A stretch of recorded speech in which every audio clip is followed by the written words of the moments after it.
So today, Merrick Garland gave the least credible testimony I have seen in a while. And that's saying a lot coming off the heels of Anthony Fauci kept on Capitol Hill yesterday. The Attorney General, who, may I remind you, was denied a spot on the Supreme Court by Republicans, makes claims that he would never unjustly apply the law to Republicans. As Attorney General, I will continue to forcefully defend the independence of the Justice Department from improper influence or interference of any kind. And I will continue to fiercely protect the integrity of our criminal investigations. Nothing will deter me from fulfilling my obligation to uphold the rule of law. Really? It's just me, or should we just not believe this guy? Look, Merrick Garland had one job today, and that was to convince Americans that the DOJ was not politically biased. But you know why nearly every single Republican thinks the Justice Department is politically biased against them, and especially Donald Trump? Well, because the Justice Department is politically biased against them and Donald Trump. I mean, this is not hard. This goes way beyond just the Justice Department, because in nearly every single example, Republicans get more scrutiny, they get harsher treatment, they get greater sentences than Democrats. And I could not find a single major instance of government prosecution against Democrats that outweighed how a Republican was treated in a similar circumstance today. And believe me, I spent a lot of time trying to find it. Let's just walk back, okay? Let's go way back. Lois Lerner, when she, the head of the IRS nonprofit division, targeted conservative nonprofit groups and made their lives miserable to try to keep them from raising money for conservative causes. But that's the IRS. Let's do the FBI. Remember when Peter Strzok, the Deputy Assistant Director at the FBI, the Counterintelligence Division, he had this exchange. Lisa Page, who texted him on August 8th, 2016 about Donald Trump, not ever going to become president, right? Right? And Peter Strzok responded by saying, no, he's not. We'll stop it. That's FBI officials, part of the same DOJ that is now saying that they would never unfairly put their foot on the scale. You see why we feel this way? Talk about keeping a presidential candidate out of the White House? No big deal. FBI is not politically motivated at all. Right, Merrick? And the only guy to get fired over this was Andrew McCabe, who ended up getting his pension back from the DOJ the second Joe Biden got back in office. Gee, Merrick Garland, I couldn't imagine why Republicans think the DOJ might be targeting us. Let's go back to the fact that there was a special counsel appointed by Barack Obama's administration to look into Russian collusion that they knew was a total farce. Hillary Clinton's political campaign paid for the Steele dossier and then funneled it into the highest levels of the FBI and the DOJ. And then they used that to go after Trump and everybody else in his orbit, not one of which was arrested or even charged with anything related to actual Russian collusion. They got all of them in a ton of process crimes, though, like Michael Flynn and all these other people, not even related to the Russia investigation whatsoever. It was like tax fraud. And one of the prosecutors, however, this is the best part, looking into the Trump for the Russian collusion from the Steele dossier, was in fact found guilty a couple years later of Russian collusion. You cannot make this stuff up. And that's not even the worst of it. The same FBI under the DOJ flagged parents, like me, by the way, who spoke out against masks and lockdowns and other COVID policies. They flagged us as domestic terrorists, who, by the way, if you watched last night's monologue, we were right the whole time about almost everything. The DOJ, who came up with the Ministry of Truth, I'm not allowed to call it that. It's the Misinformation Task Force that seemed to only target Republicans and Republican content about things that turned out to be true again. Or that Hunter Biden did drugs and hookers and anything else that would fit up his nose. He bought guns or whatever. Yes, more than one that we have seen with our own two eyes on his laptop, and got such a sweetheart deal that even the judge laughed it out of court by state prosecutors.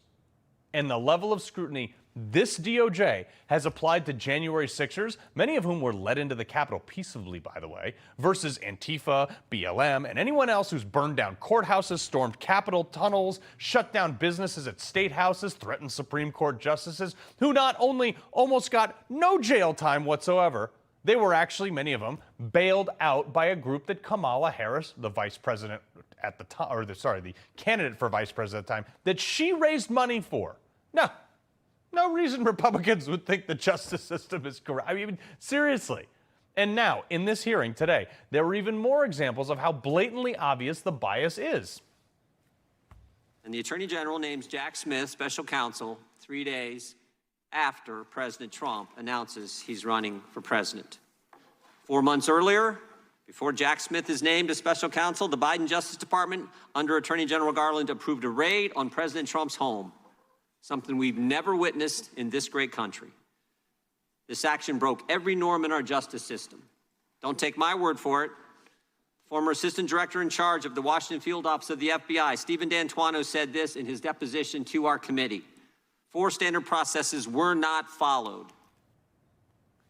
That's 4 processes not followed. Appointing a special prosecutor 3 days after Trump was declared for president for the second time, after 2 wrongful impeachments and a partridge in a pear tree. Look, Merrick Garland, if your goal is to give the appearance of impropriety, you are horrible at your job. And Matt Gaetz, God bless him for this. I don't care how you feel about him or not. I love this guy. Brought the hammer down. You had no problem dispatching Matthew Colangelo. Who's Matthew Colangelo? That is false. I did not dispatch Matthew Colangelo. Matthew That's Colangelo, false. Matthew False. Colangelo became the Assistant Attorney General at the very beginning of the Biden administration. Without having been Senate confirmed, goes and gets this senior role at the DOJ, and then after, I believe it's Gupta replaces Colangelo, Colangelo makes this remarkable downstream career journey from the U.S. Department of Justice in Washington, D.C., and then pops up in Alvin Bragg's office to go get Trump. And you're saying that's just a career choice that was made. So the number 3 at the DOJ just voluntarily downgraded himself like 80 levels or something to go work for a city prosecutor to get Donald Trump totally on his own accord? You're telling me that? And you're going to tell me that there was no coordination, none whatsoever? I would argue that the burden is on you, Merrick Garland, to convince me otherwise. You see why this seems suspicious? And maybe that's why Matt Gaetz also asked for any correspondence with the state and city purveyors of lawfare.